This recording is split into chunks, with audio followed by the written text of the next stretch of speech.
Le vice-ministre chinois des Affaires étrangères Liu Zhenmin a particulièrement apprécié le potentiel d'une coopération élargie entre la Chine et les pays principaux de l'ASEAN lors de sa venue à la 13e édition de l'exposition Chine-ASEAN à Nanning.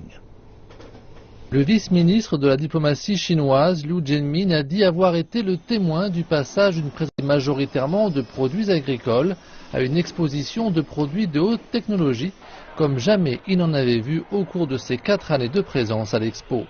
Le vice-ministre affirme que c'est la preuve des relations plus fortes entre la Chine et l'ASEAN. L'expo Chine-ASEAN de cette année a une expérience importante. Il s'agit du 25e anniversaire du partenariat de dialogue entre les deux parties. Nous devrions utiliser cette plateforme pour approfondir la coopération économique et commerciale. Comme l'a dit le Premier ministre Li, les 25 dernières années ont été marquées par la croissance et les 25 prochaines années seront dirigées vers la maturité. Les échanges commerciaux entre la Chine et la région de l'ASEAN sont 58 fois plus importants qu'il y a 25 ans. Cela fait de la Chine le plus grand partenaire commercial de l'ASEAN depuis 7 années consécutives. Quant au bloc, il est le 3e plus grand partenaire commercial de la Chine depuis 5 années consécutives. Le vice-ministre Liu a déclaré que le potentiel reste énorme en termes de coopération.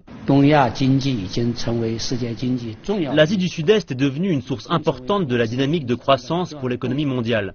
Toutefois, le commerce dans la région représente encore moins de 20% du total mondial. Voilà pourquoi nous devons continuer à promouvoir la coopération commerciale entre la Chine et l'ASEAN. Liu Zhenmin a ajouté que plusieurs raisons motivaient sa confiance.